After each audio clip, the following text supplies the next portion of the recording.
Mas quero contar para vocês que na véspera de abertura do ano legislativo, o presidente do Senado, Rodrigo Pacheco, anunciou que algumas mudanças nas regras das eleições são prioridade ali para casa. Entre os projetos que devem ser pautados em breve está o fim do direito à reeleição para cargos do Executivo. E essa proposta é de autoria do senador Jorge Cajuru e agora vai aguardar relatoria aí na Comissão de Constituição e Justiça. Então, o presidente do Senado anunciando, olha, a gente vai voltar com força nessa proposta. Vocês acham que o Senado faz bem ou está perdendo tempo analisando essa situação, Gustavo Segré? É válido a discussão, é válido trazer até para a sociedade, se a sociedade quer ou não quer o fim ou não da reeleição, mas eu acho que deveria ser mais amplo. Se tiver fim da reeleição, deveria ser reeleição para todos os cargos eleitivos, não apenas para o presidente da República, e aí com certeza muitos deputados e senadores dizem, não, melhor não, deixa para lá. E aí, Luiz Felipe Dávila? É a questão completamente periférica. A gente vai estar discutindo voto distrital, fundo eleitoral, fundo partidário, essas coisas é que afetam a eleição hoje. Se nós tivéssemos, por exemplo, o voto distrital no Brasil, teria maneira do eleitor cobrar muito mais, fiscalizar muito mais o desempenho do seu deputado, reduziria brutalmente o custo de campanha, aumentaria o reconhecimento do trabalho dos bons parlamentares na sua base. Enfim, essas são as mudanças que nós temos de fazer para melhorar a qualidade da representação e o sistema político brasileiro. A questão da reeleição, ela é uma questão secundária, porque se você faz um estudo de todos os países do mundo que tem reeleição ou não tem muita diferença no desempenho total. Então, assim, não é uma coisa que vai mudar radicalmente a qualidade da escolha dos seus representantes. O que vai mudar é o voto distrital. E essa matéria já foi aprovada no Senado, é outra matéria que está engavetada aí na Câmara, que precisa ser colocada em votação e melhoraria muito a qualidade da representação política no Brasil. O presidente do Senado fala o seguinte: meu propósito é colocar fim à reeleição no Brasil com a coincidência de mandatos de 5 anos. Alan Gani.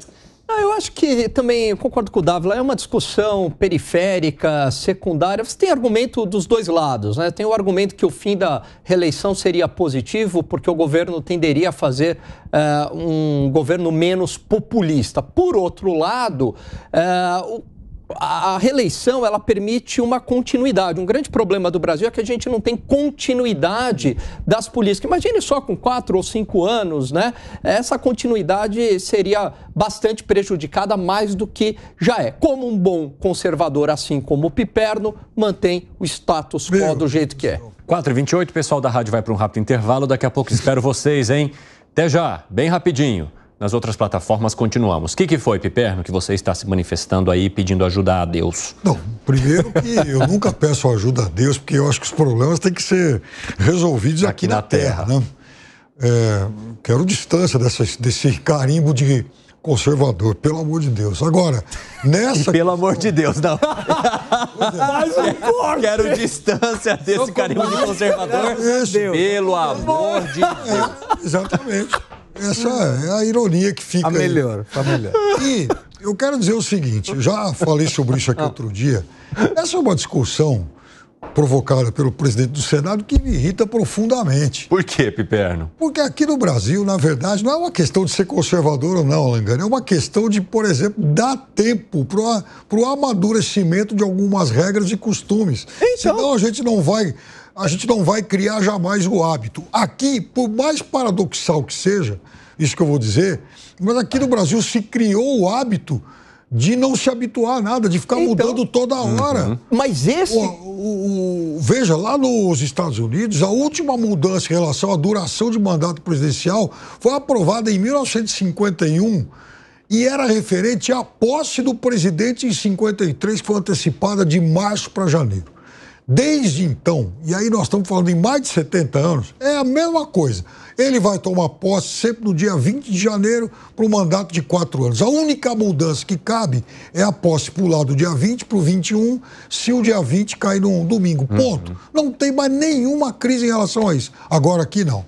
Aqui a gente tinha mandato de 5, aí teve golpe. Dentro do golpe mudou também o tamanho do mandato. Depois foi para 6. Depois o do Sarney ficou em 5. Aí a Constituinte aprova 4.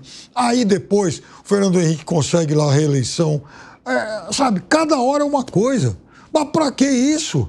E outro detalhe, o Brasil tem 58.208 vereadores, 1.059 deputados estaduais / distritais, 503 deputados federais e 81 senadores. Quanto custa isso? É isso que a gente tem que, enfim, discutir a sério. Quanto custa esse monstrengo todo? Ué, agora perder tempo e discutir um ano a mais, um ano a menos, reeleição ou não? Isso é uma discussão que não cabe. Deixa, pelo menos, esse negócio ter mais tempo para amadurecer. Pelo jeito, eu vi que tem concordância de todo mundo com o que disse. Não, e o argumento que ele traz é conservador. Quer dizer, tem que manter, né, as tradições, os costumes. No sentido de conservar. Mas essa é a essência. Então, Piperno, pelo amor de Deus, você é um conservador. Fala, Segré. Para mim foi a melhor piada de toda. Toda semana o Piperno assim que não pede ajuda a Deus, graças a Deus. Foi maravilhoso. Mas tá certo, porque não é somente isso. Deveria ser, quer fazer uma reforma das questões eleitorais, teria que abordar muita coisa, não é somente a reeleição. E fora isso, por que 5? Por que em lugar de 5 não seriam 6 anos, ou 8, ou sei lá quantos, ou 4? Tem que ter uma questão um pouco mais profunda aí. E além disso, de novo, por que somente para cargos executivos? Deveria ser um pouco mais amplo. O Legislativo não está querendo olhar para si, hein, Luiz Felipe Dávila? E aí também tem um outro argumento, porque diz que o Legislativo, você aprende, no primeiro mandato o deputado não sabe nada, ele fica perdido ali entre uma comissão e outra. Então também tem a história de que a experiência no Legislativo, por exemplo, ela é uma coisa boa. Não sempre, porque evidentemente tem gente que se perpetua no poder por questões fisiológicas, mas muitas pessoas se perpetuam no poder e esse conhecimento acumulado que é importante na hora dos debates, das discussões, das votações. Então, por isso que eu digo, é uma discussão periférica. E, aliás, ela só existe porque nós temos um regime presidencialista. Porque se tivéssemos um regime parlamentarista, isso não aconteceria. Então, a reeleição, ela é constante, e o deputado vai ter que se submeter à eleição, não só no período fixo de 4 anos, mas o governo pode cair antes. Ou o governo pode ter chamar a eleição antes e ficar no poder mais tempo. E isso significa que bons governos perpetuam no poder e maus governos são rapidamente eliminados e dão chances para que outro governo seja colocado no seu lugar. E isso é muito saudável numa democracia. Por isso que eu digo que o parlamentarismo tem uma grande vantagem. É um referendo permanente sobre o governo. Fala, Piperno. Mas veja, por exemplo, os Estados Unidos têm um regime presidencialista consolidado há mais de 200 anos, toda hora tem eleição, não muda. Vamos passar aqui para a América Latina. O nosso país é sempre comparado ao México por conta de uma série de indicadores mais ou menos semelhantes. O México teve lá quase que uma ditadura de partido único durante um tempão e mesmo assim ele fazia eleições. A partir do momento que, de fato, o país se redemocratizou, continua realizando as mesmas eleições e não se cogita em momento algum na mudança dessas regras. Mas é que o México a regra vai se consolidando. O México tem uma coisa interessante que aí, voltando ao ponto do segredo, lá não tem reeleição para nada, nem para parlamentar. Sim. E isso também tem uma outra vantagem, porque obriga o político a ocupar cargos no legislativo e no executivo. Então ele tem muita experiência. Quando ele chega ao poder, ele provavelmente foi deputado, depois foi governador de uma província, aí tocou uma estatal, aí foi ministro e finalmente foi presidente da República. Então isso também dá uma bagagem muito ampla ao político. Por isso que eu digo, não tem certo e errado nessa discussão. Por isso que ela é secundária, periférica. O que a gente precisa focar no Brasil hoje é rever esse absurdo de dinheiro público que a gente gasta com fundo eleitoral e fundo partidário e a questão do voto distrital, para aumentar essa fidelização, pressão do eleitor sobre o seu representante. Quer arrematar algo, Piperno? Vi que você tentou comentar. Não, rapidamente. Aqui no Brasil, por exemplo, a gente é exceção feita. A Dilma, todos os últimos presidentes, do Sarney para cá pelo menos, todos, do Collor para cá, todos haviam tido alguma experiência parlamentar antes.